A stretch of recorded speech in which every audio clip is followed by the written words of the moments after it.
Hello, and welcome to the Future Christian Podcast, your source for insights and ideas into what it means to live as a follower of Jesus in the 21st century. At the Future Christian Podcast, we talk to pastors, authors, and other faith leaders for helpful advice and practical wisdom to help you and your community of faith walk boldly into the future. Here's your host, Lauren Richmond Jr.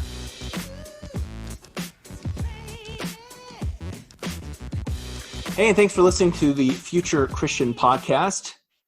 My name is Lauren Richmond, and I'm pleased to be joined today by Brandan Robertson, author, speaker, activist, and pastor, one of my colleagues.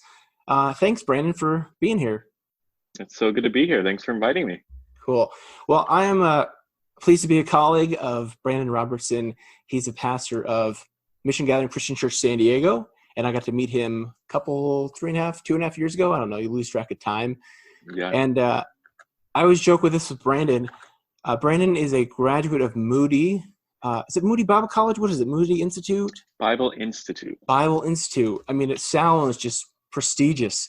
And it is. when I was in college, I was spent one summer in a traveling camp, and there was a guy there from Moody, and I just remember kind of being like in awe of his spirituality. So I just assign that level of spirituality to you, Brandan, every time I have meet it you and see you and talk to you. So that's why I want to have you on here, because I'm like, there's no person more spiritual than Brandan. So Brandan, tell our listeners and viewers who you are, and tell us a little bit about your story. Do we have 5 hours? Just 5 kidding. hours. Well, like you said, I currently serve as the lead pastor of Mission Gathering Christian Church here in San Diego. I've been here for 3 years, just under 3 years. Basically my quick overview is grew up Fundamentalist Baptist in Maryland. And very early on, around the age of 12, felt called to pastoral ministry. And from 12 years old onward, started engaging in studying the Bible, teaching, preaching. For about 4 years, I helped lead a street preaching ministry in Baltimore, where we'd go down and tell people they were going to hell every week. And then, got to preach the truth. And then I ended up getting kicked out of that church because I became a Calvinist. Discovered Mark Driscoll. Darn right, if you don't gotten kicked out. Sorry to interrupt. If you don't know who Mark Driscoll is, listeners, you should definitely Google him, and you'll see why that's horrifying. But I thought he was the coolest thing I'd ever seen, because he was essentially a fundamentalist, but could drink and smoke and cuss and wore cool clothes. And so I started down that path. Ended up at a Black mega church, primarily African American. They would call themselves multicultural, but it was heavily African American, and the lead pastor there, a guy named Dr. David Anderson, took me under his wing. And in that context, I really learned and saw for the first time the beginning of what could be a broader Christianity. They were super grace focused. They were super focused on building bridges across differences and divides. Dr. Anderson really just helped me to see that I didn't need to be so afraid of people who had slightly different theology than I did. And in that context, I started preaching pretty regularly. Dr. Anderson would let me lead the Tuesday night prayer service that they had, which had a couple hundred people every week, and then let me preach at the age of 16 to 6,000 people on a Sunday morning. Wow. And really just poured into me and gave me so much support. Dr. Anderson went to Moody Bible Institute, and so we had a conversation, and he said, Brandan, if you go to Moody, we'll do our very best to help cover the cost of your education if you can go there. So I applied to Moody, got in, went off to Moody, and for 4 years there, kind of had a total deconstruction of faith. Moody is right in the heart of downtown Chicago, and I always say, I think that's probably the worst plan. If you want to start a fundamentalist Bible college, don't put it in the heart of one of America's biggest cities, because I would go from class where I'd be hearing all this fundamentalist doctrine that I already believed, but then you walk out the door and you're on the streets of Chicago and you interact with people and have experiences with Mormons and Muslims and Catholics and all these people that I thought were going to hell and were evil. And I very quickly found that these people displayed the love of Christ better than so many of us at Moody did. Also during that time, started wrestling with my sexuality. I had known that I struggled with same-sex attraction for a while. And at Moody, I had a mentor who was an ex-gay, pretty prominent guy who had lived the gay lifestyle, got HIV, went into drug dealing, went to jail, and then got saved in jail. And then now he's got this kind of ex-gay testimony, and he was mentoring me and shepherding me in that direction. Did a year of conversion therapy. By the time I got to the end of Moody, graduated by the grace of God. And I kind of knew at that point that whatever I had experienced there, whatever kind of Christianity that was, seemed so unlike the Jesus that I was experiencing personally and reading in the Gospels. My Moody Bible Institute Christianity seemed to be rooted in fear of God, fear of others. And the Christianity I saw through Jesus was one of curiosity and humility. And so I moved to Washington, D.C., where I'm from, was there for 2 years, somehow snagged a job as the national spokesperson for a new organization called Evangelicals for Marriage Equality. And we launched that organization in Time magazine in 2015. And as soon as that went out, I had also secured a book deal with a Christian publisher to write about millennial Christian spirituality. As soon as we launched this organization, that publisher called me and said, "Brandon, because you're advocating for gay marriage, we're canceling your contract." Yeah, and that itself became another story in Time magazine, except when that story was published, Time magazine had come to me and said, we've kind of been interviewing people. We know a bit about your past. We know about who you are. We know that you're actually gay. And I wasn't out of the closet yet. I was a straight progressive evangelical. And they said, we want to write in this story about you losing your book deal about your sexuality. And so they said they would give me a few weeks to talk to people and come out. And then they wanted to publish the story. Wow. Literally the day after that conversation. Wow. I was hanging with friends and my phone started blowing up with text messages. And Time had published the article with the headline, "Young Evangelical Leader Loses Book Deal After Coming Out." Of course, I wasn't out yet. That's how my mom found out. My dad found out. That's how everyone found out. But it pushed me out of the closet. And traumatic at first, for sure. But it also, I look back on it with some sense of gratitude for kind of ripping the Band-Aid off. I didn't have to have awkward coming out conversations because of that. But from there onward, the journey became discovering a new kind of Christianity that would accept me as an LGBT person, as a more progressive person. And long story short is, after I went to seminary in Denver, I needed a job, and my friend Rich had started this church here in San Diego, and they were looking for a pastor. And so I called Rich up and said, "Can I apply?" And 3 years later, here we are. So here we are. Yeah. Well, thanks, Brandon. You kind of alluded to it kind of in your story there, but one of the questions I wanted to ask is kind of how you would differentiate, and I think you alluded to it kind of with how you understood Christianity in the past being about fear, and now, or at least, in your progression, kind of being about curiosity. Anything you'd elaborate there? Yeah.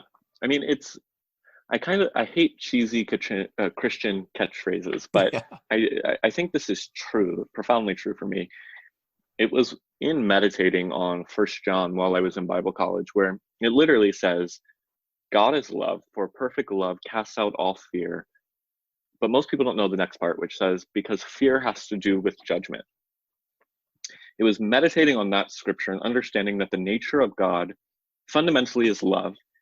And God's nature expels all fear, and God's nature especially expels fear that has to do with fear of judgment, whether from people or from God. Yeah. And as soon as that really sunk in, my posture became, I can explore anything. I can go hang out in the Hindu temple in India when I was on my mission trip, and not worried that I'm going to get attacked by Satan while I'm there, because God is love, and love Yeah. casts out fear. I'm going to be protected if there is evil, and I'm going to be led in the right direction no matter what, because I trust in the Spirit of God. And I just really think the other passage, John chapter 3, Jesus says, the Holy Spirit's like the wind. No one knows from where it comes or where it goes. And then he says, so it is with everyone born of the Spirit. Those two paradigms of our spiritual journey needs to be windswept. It needs to be windy. It needs to be open and airy. And there shouldn't be fear. If you're functioning from those two expectations, I think you're going to be curious. I think people get frustrated with me all the time, even as a pastor, because you can't really nail me down. My theology today may be different in 6 months, but that's the whole point of this spiritual journey. We're talking about the one thing we can't understand, the infinite God. We're all just doing our best. Yeah. So Yeah. let's just keep being curious. Yeah. It's funny you say that. First of all, thanks for bringing some scripture in here. Now we can Moody Bible Institute. Yeah, Moody Bible Institute. We're good Bible believing Christians here. Yes, we are. And then second of all, you and I kind of grew up in similar contexts, and that judgment thing I know speaks to me as I think something that still kind of stays with me, like getting in trouble. I was just thinking about that like this week, about the idea of like getting in trouble, how much that increases my anxiety of like judgment coming down, and that being such a powerful motivator for behavior modification or control in those contexts. And I appreciate what you said about that curiosity and that winding spirit, when so much of conservative Christianity is like kind of stuck on this narrow road, to use another metaphor. It's a whole new experience to be to explore other things. So speaking of winding roads and metaphors, Nomad is a metaphor, we might say. And if I'm reading correctly about this book, you had another experience where this with the publisher canceling. Is that correct? This is the book that got canceled. Oh, this is the book. Okay. Yeah. Oh, so you're putting out here some years later then. Yeah. So, So I'll get it. Well, Brandan, I want to ask you about this book then, Nomad, and talk to me about kind of what moved you to write this book about spirituality and following the way of Jesus. Yeah. So that book, I'd been writing and blogging for a little while I was in Bible college. I had a radio show on the Moody Campus Radio Network and a podcast, and had started building just a small audience. And I was talking about what it was like to be an evangelical who is rethinking evangelical. My blog was called Re-Evangelical. And in that, much of my reflection was all about this journey, this slow deconstruction of my faith as I discovered that God was bigger than I could conceive of.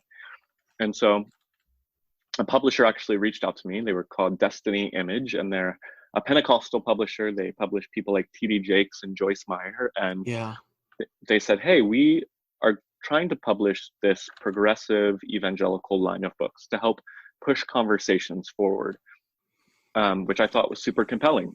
And so my junior year in college, they flew me out to their offices in Pennsylvania. I signed a book contract with them, and it was this book, Nomad. And for the next year and a half, I spent time kind of just pouring out my heart on different topics that had changed. And so the book is really a series of theological essays on different topics like grace,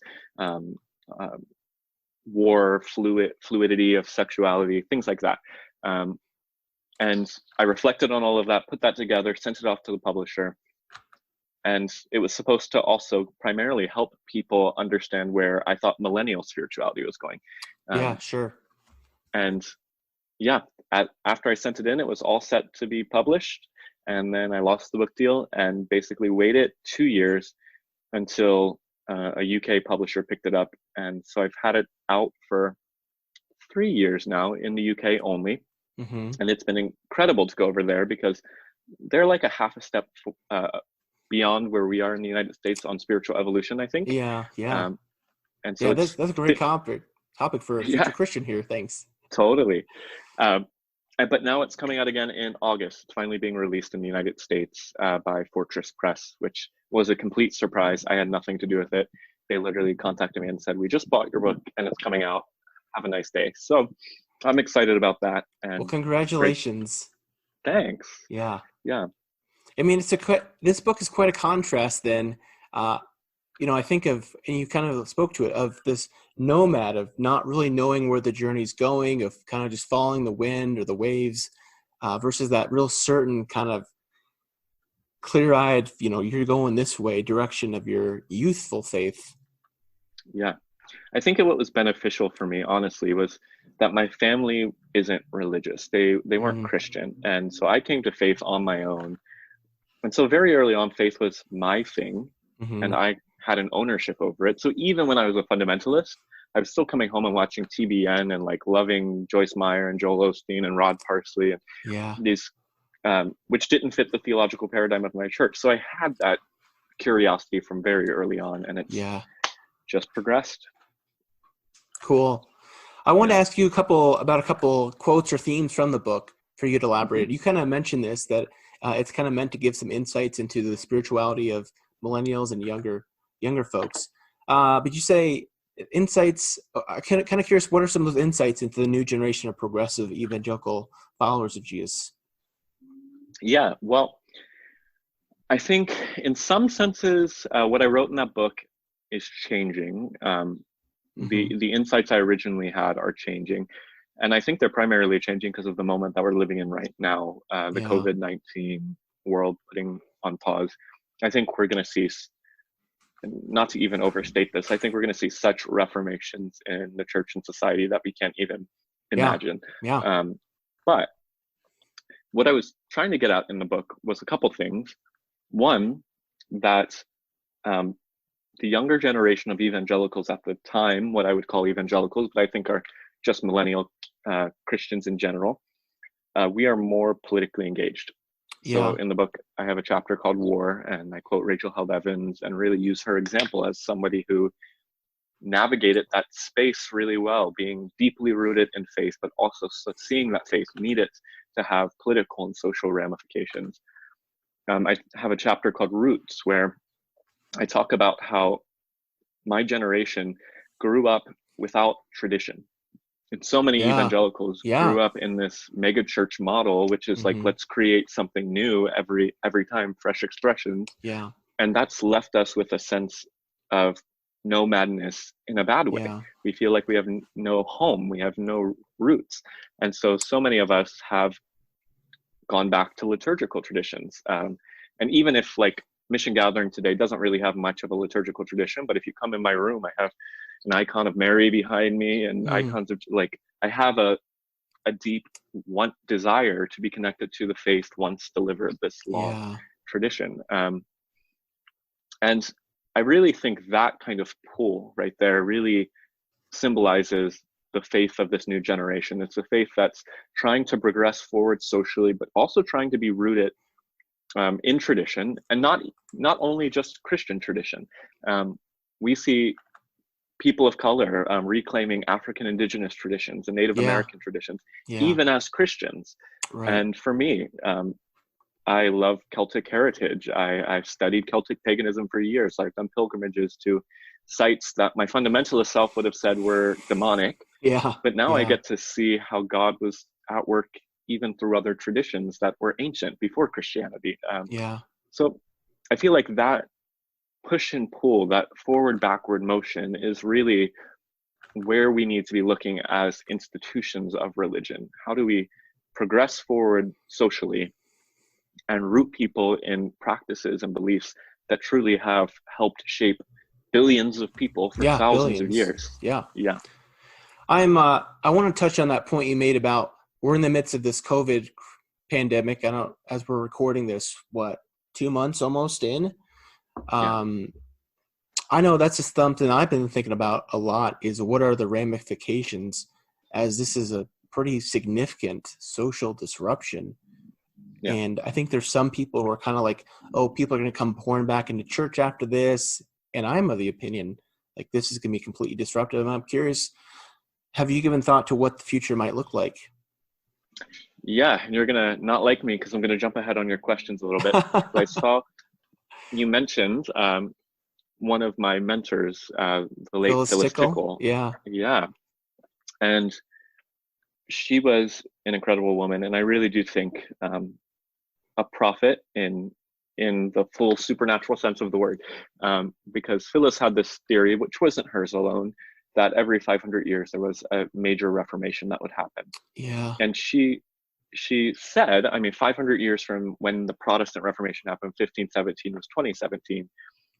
But most of the time, the reformations that she outlines in all of her books, they weren't human initiated reformations. The reason the Protestant Reformation happened was because of socio-political things happening in Europe Yeah. that caused Martin Luther to emerge. Yep. I think COVID-19 is that 500-year Reformation mark. We're only a couple of years off from the precise date. Yeah. And not to get conspiracy theory about it, but like, I think what has shifted, and again, even saying it feels a little weird because we've grown up with the internet, right? Right. But our world has truly finally become virtual. Right. Our world has truly finally become digital. Every church, every synagogue, every mosque is now digital. Every doctor's office is now digital. Like, grocery shopping is now digital. We have a new reality we're moving into. And it's also showing us that in these 2 months that we have been digital, and actually more like 4 if you look at some of the other countries in the world, Right.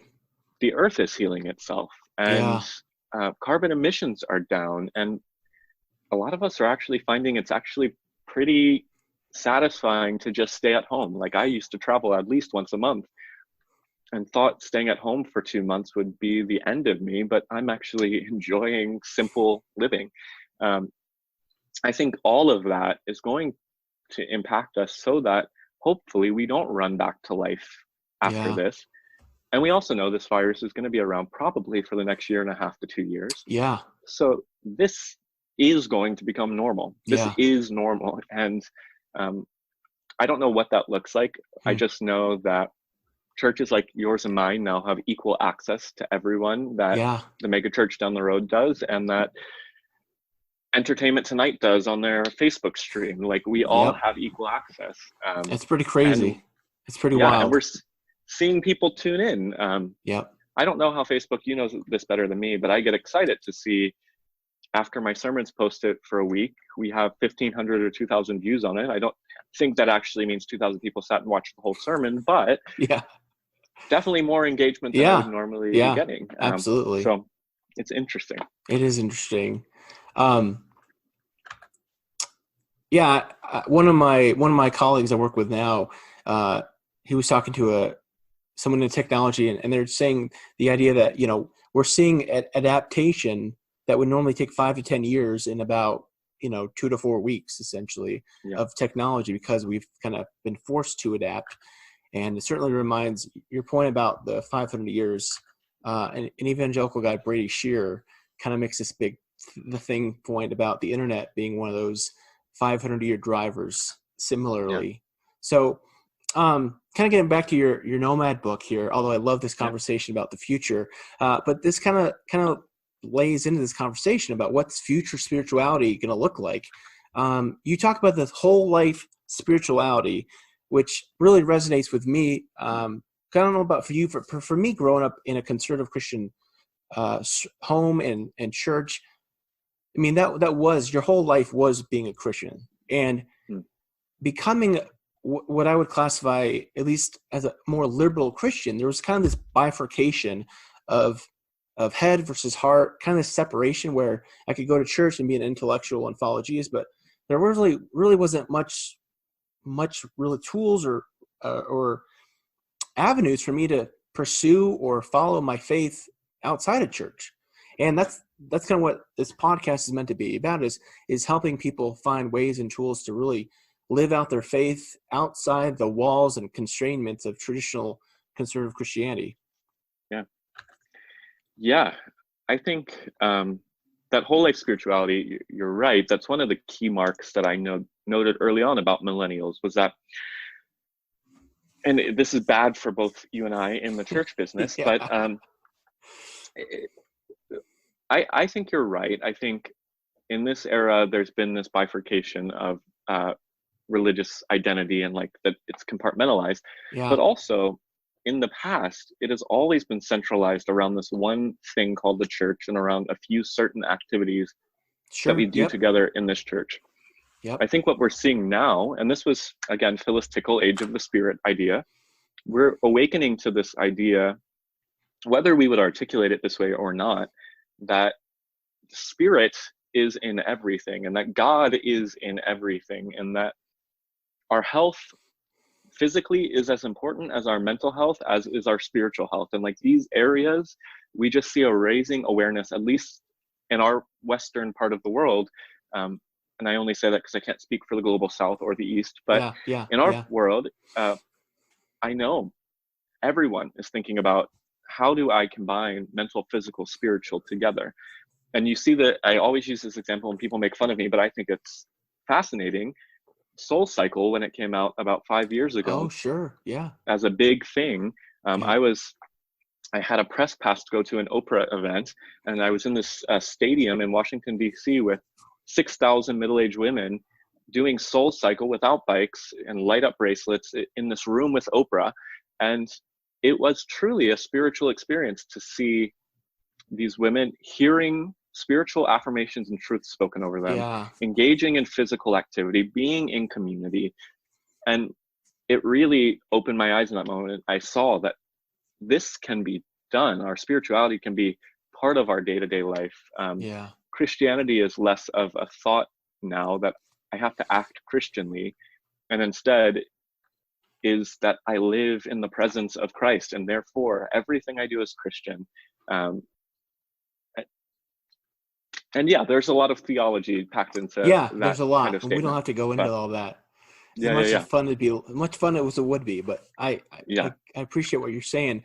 I'm curious, what would you give to listeners then as some spiritual practice maybe you've developed, or less practices you might recommend as ways to incorporate that kind of whole life spirituality? I know, like for me, I can't do it anymore really because of a back injury, but running really became for me a really spiritual activity. I found during this COVID crisis, journaling really has become a really important activity for me. What are some ways you'd recommend? I would actually recommend stop trying to be disciplined. I love it. And this is a fairly new insight for me, but I did an interview like 4 weeks ago with an author named Thomas More, and he's an incredible guy. And anyways, I asked him this question because it's one that I've always struggled with. That I've always still maintained this sense of guilt because I'm not a naturally disciplined person. I mean, literally at the beginning, you can't see it on the screen, but at COVID, when this started, I bought a meditation mat, and it's sitting over my corner, and I've not sat on it once. Like the intention there was, I'm going to wake up every day and do this, meditate, and I haven't. Thomas More said, when I asked him, how do I be more disciplined? He said, Brandan, I've never been disciplined. And he was a Catholic monk for 15 years. He said, the point of life, the point is to enjoy life and to do whatever it is that makes you happy and gives you pleasure in this moment. And if it doesn't, don't do it. And I just actually published an article today about this because there's a natural reaction for Christians, because for some reason we've been taught to believe that we're supposed to be these ascetics that are supposed to say no to pleasure and be all about sacrifice. But if you actually look at Jesus, he was a guy who was far more familiar with belly laughing and drinking with his friends than he was with suffering and grief. And yes, he lived simply and didn't have lots of money, but he's still reclining at tables every turn of the page and taking naps whenever he got the chance and leaving the crowd to go off and relax. These are regular parts of Jesus's life. And I think if we just stop whatever our expectation is from spiritual practice and instead just wake up and say, if you say tomorrow, I feel like journaling today, that would be a good thing for me right now, do it. If you say, I feel like I just need to lay in bed for an extra hour and just chill out because yesterday was intense, do it. And I really do think there's we actually become more spiritually productive that way than Hmm. having a regimented schedule. And I don't know if it's universal, but that definitely has been working for me. I've been working out, and I could never work out, but I've been Really? fairly Okay. regularly working out because I don't have an expectation that I need to work out. Yeah, It's just that's like, great. oh, I want to. So, anyways, Cool. Getting some meat on those yeah, bones, right? I've been taking bulking supplements, so we'll see what happens. But Yeah, right. All right. Um, cool. Let's take a break real quick and we'll come back for our closing okay. segment.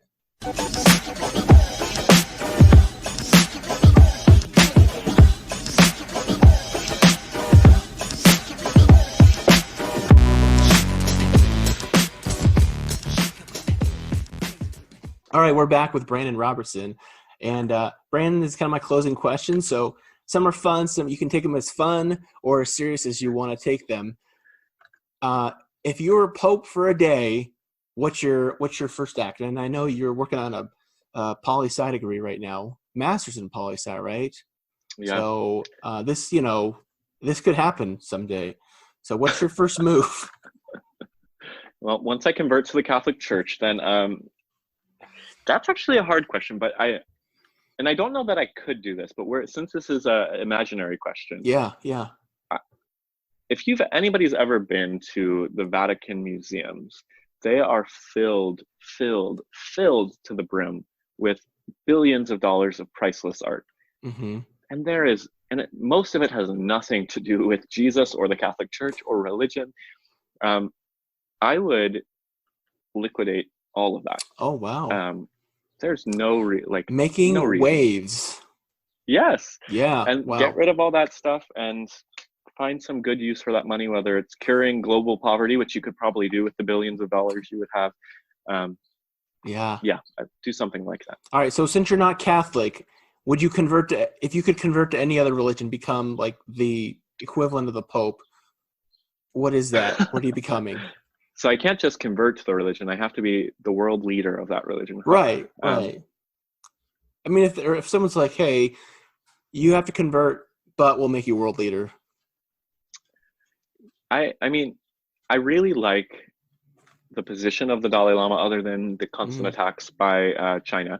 But yeah, the current Dalai Lama has done the thing that you would never expect somebody in his position to be able to do. He says, I am not the reincarnation of Buddha, even though that's what his title is. He literally says that, and people just smirk and say, yeah, you are. And he just kind of does his thing. And he's essentially an atheist. If you read his latest book, Beyond Religion, he's essentially an atheist.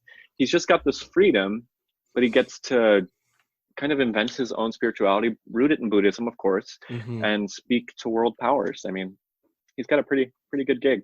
Yeah, it's been a couple of years, but I've read a couple of his early books. Yeah, smart guy. Here's again a question you can take as seriously or as fun as you like.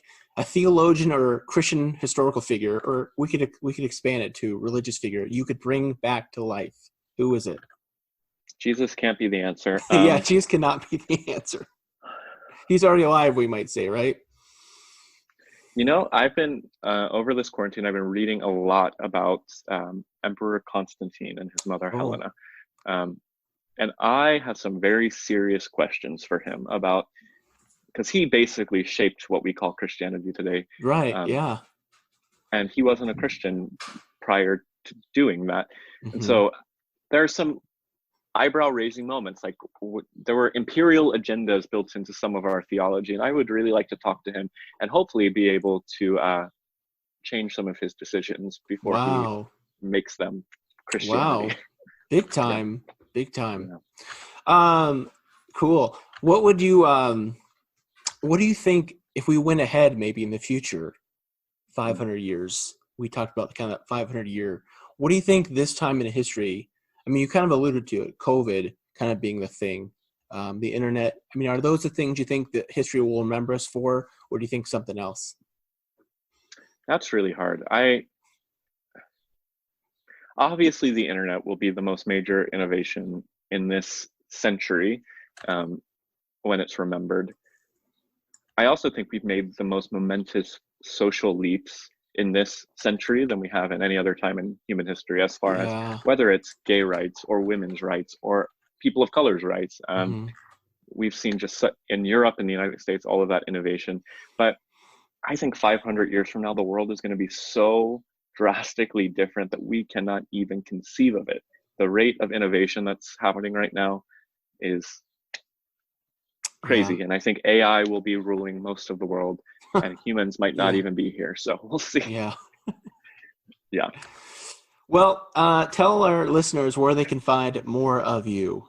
I know they all want some Brandan Robertson. So I where can we love get that your... I ended that on humanity is going to be dead in 500 years. No, you can find out some more about me at his hopefulness is full of hope. Yeah. Give the people what they want. BrandanRobertson.com. I put everything on there, update it way too often. All my social media contacts, everything I've ever written is on that website. But it's Brandan Robertson.com. So. And when does Nomad hit the press? Hit the digital shelves, I guess we might say. Yeah, it comes out paperback and Kindle in August. They haven't given me the exact date, but August 2020. Okay. So, all right. Yeah. Well, cool. Thanks, Brandan, and peace. Peace. Thanks for having me. Thanks for coming on. Thanks for joining us on the Future Christian Podcast. To learn more about Lauren or the podcast, visit future-christian.com. But hey, before you go, do us a favor, subscribe to the podcast and leave a review. It really helps us get the word out to more people. Thanks, and go in peace.